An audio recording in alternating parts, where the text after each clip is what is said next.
We all want to learn new things, whether it's a subject for school or a skill for our own development, but time is limited, and often, despite the time we put into it, progress can feel slow and frustrating.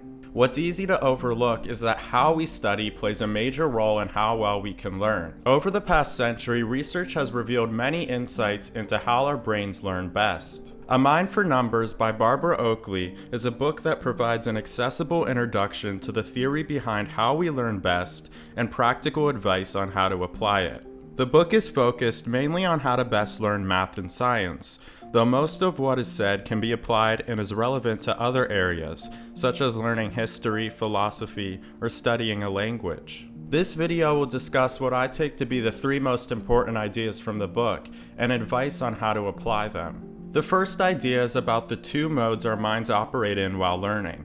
The second is about the most effective way of studying, and the third is about how to improve memory. If we want to know the best way to study and learn, we need to know how the brain works while learning. Oakley explains that when learning, we think in 2 different modes, focused and diffuse. We enter the focused mode when we concentrate on a particular concept, task, or problem, and are actively trying to understand or solve it.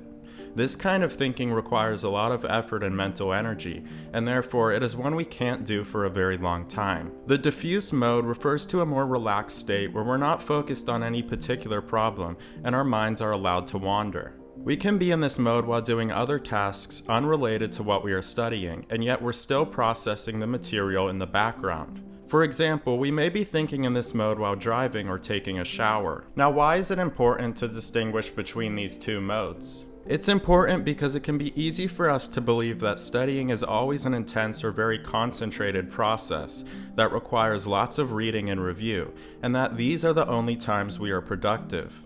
But by distinguishing these modes, we see that the process of learning actually incorporates both active study and relaxation. When we step away from the material we are studying and focus on doing other activities, we are still processing what we learned earlier, and this time is often when we make new connections between concepts we are studying. So when studying, we need to give ourselves the ability to think in these 2 modes in order to learn most effectively. We should think of the focus mode as the foundation, where we are introduced to new concepts and have to concentrate on them to learn them. But later, our mind needs to be free to find connections between the things we have been learning, and this requires that we are not focused on one particular thing. So if periods of concentrated effort are the foundation, what is the best way to use this time? Most people spend their time studying by rereading material or taking and reviewing notes. However, as explained throughout the book, this is not a very effective way to study. What has been shown to be by far the best way to understand difficult concepts is the practice of recall. Recall involves retrieving the information you want to study from your mind rather than rereading. You want to try explaining the material by yourself without the aid of books or notes. This is crucial because it allows us to check our understanding and find gaps in it. When we simply reread books or notes again and again, we get better at recognizing information we have seen before, but we might not actually be understanding it well. There is a difference between being familiar with a concept because you see a completed explanation in front of you, and actually being able to produce the explanation on your own.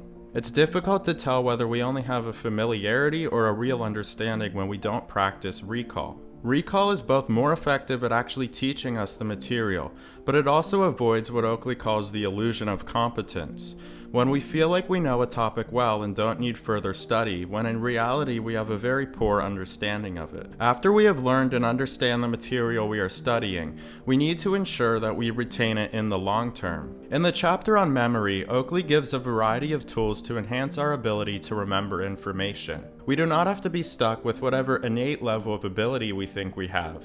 Anyone can improve their ability to retain information. The key to doing this is to recognize that we all have great visual and spatial memory that far surpasses our ability to remember random information through repetition. It is much easier to remember the places we experience than it is to remember names, numbers, or abstract concepts. We can better retain information when we connect to our visual memory system. This is done when we associate items we want to remember with images. One way of doing this is called the memory palace technique.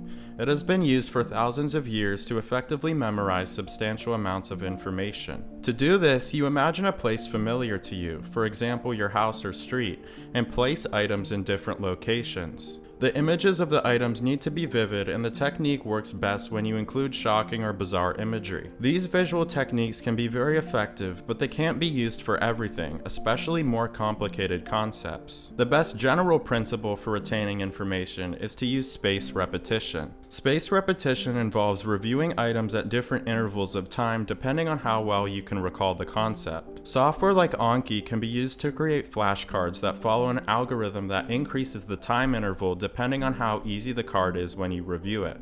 So for example, when you can easily remember an item on the cards, you may not review that card again for days or weeks. While cards that you have trouble recalling, you would see the same card more frequently in order to move it into long-term memory. There are more learning concepts and practical advice given in the book, but I take these three, especially the practice of retrieval, to be the most important. I hope this video has illustrated that there's much more that goes into the process of learning than is often recognized.